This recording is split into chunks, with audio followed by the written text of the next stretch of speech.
Hi friends, എല്ലാവർക്കും Mallu Techies പുതിയ വീഡിയോയിലേക്ക് സ്വാഗതം. ഞാൻ രാഹുൽ. ഇന്നെന്തെല്ലാം നമ്മളിവിടെ ചെയ്യാൻ പോകുന്നത് ഒരു Mallu Tech Talk വീഡിയോ ഒന്നുമല്ല. പകരം ഒരു സിമ്പിൾ ആൻഡ് പവർഫുൾ എക്സ്പെരിമെന്റ് ആണ്. അപ്പോൾ ഈ ഒരു എക്സ്പെരിമെന്റ് ചെയ്യാൻ നമുക്ക് ആവശ്യമായിട്ടുള്ളത് ഒരു ക്യാൻഡിൽ അതേപോലെ തന്നെ ഒരു ലൈറ്റർ ആണ്. അപ്പോൾ ഞാൻ കൂടുതലൊന്നും പറഞ്ഞ് ബോറടിപ്പിക്കുന്നില്ല. നമുക്ക് ഡയറക്റ്റ് എക്സ്പെരിമെന്റിലേക്ക് പോവാം.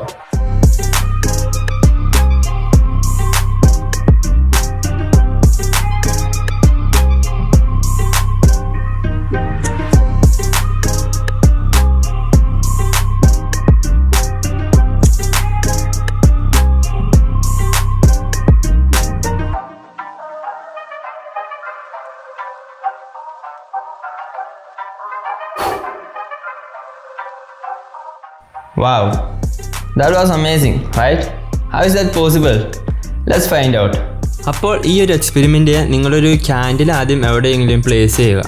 അതിനുശേഷം ഒരു ലൈറ്റർ ഉപയോഗിച്ച് അത് കത്തിക്കുക. ആ ക്യാൻഡിൽ കത്തി കഴിയുമ്പോൾ അതിൻ്റെ അകത്ത് ഒരു ലിക്വിഡ് ഫോം ചെയ്യുന്നതാണ്, അത് വാച്ച് ഉരുകുന്നതാണ്. അപ്പോൾ അങ്ങനെ ഫോം ആയി കഴിഞ്ഞാൽ ആ ഒരു തിരി നമ്മൾ ഊതിക്കെടുത്തുക. അപ്പോൾ ഒരു ഫ്യൂം നമുക്ക് കാണാൻ പറ്റും. ഒരു ചെറിയൊരു വൈറ്റ് കളർ പോലെ ഒരു ഫ്യൂം കാണാൻ പറ്റും. ആ ഒരു ഫ്യൂമിലേക്ക് നമ്മൾ വീണ്ടും റീലൈറ്റും ചെയ്യുക. അപ്പോൾ തിരിച്ച് ആ ഒരു തിരിയിലേക്ക് തീ വരുന്നതും ആ ക്യാൻഡിൽ വീണ്ടും കത്തുന്നതും നമുക്ക് കാണാൻ സാധിക്കും. ഈ ഒരു എക്സ്പെരിമെൻറ്റിന് പിന്നിലെ സയൻസ് എന്ന് പറയുന്നത് വളരെ സിമ്പിളാണ്. നമുക്കെല്ലാവർക്കും അറിയാം, ക്യാൻഡിൽ എന്ന് പറയുന്നത് ഒരു പെട്രോളിയം പ്രോഡക്റ്റായ വാച്ച് കൊണ്ടാണ് നിർമ്മിക്കുന്നത്. സോ നമ്മൾ ഈ ഒരു ക്യാൻഡിൽ കത്തിക്കുമ്പോൾ ആ ഒരു തിരിയുടെ അടുത്തുള്ള വാച്ച് മെൽറ്റ് ആവുകയും അത് ലിക്വിഡ് രൂപത്തിലേക്ക് മാറുകയും ചെയ്യുന്നു. അതോടൊപ്പം ക്യാപ്പിലറി ആക്ഷൻ നടക്കുന്നത് വഴി ലിക്വിഡ് വേപ്പറൈസ്ഡ് ആവുകയും ചെയ്യുന്നു.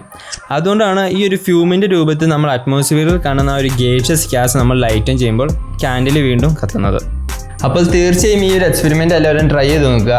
വളരെ സിമ്പിളാണ്, അതേപോലെ തന്നെ ഞാൻ പറഞ്ഞല്ലോ പവർഫുള്ളും ആണ്. നിങ്ങളുടെ അഭിപ്രായങ്ങൾ കമൻറ്റ് ചെയ്യുക. വീഡിയോ ഇഷ്ടപ്പെട്ട ലൈക്ക് ചെയ്യുക, ചാനൽ സബ്സ്ക്രൈബ് ചെയ്യുക. ഇതേപോലത്തെ കുഞ്ഞു എക്സ്പെരിമെൻറ്റുകളും ടെക് ടോക്ക് വീഡിയോസുമായി വീണ്ടും കാണാം. അതുവരെ ബൈ.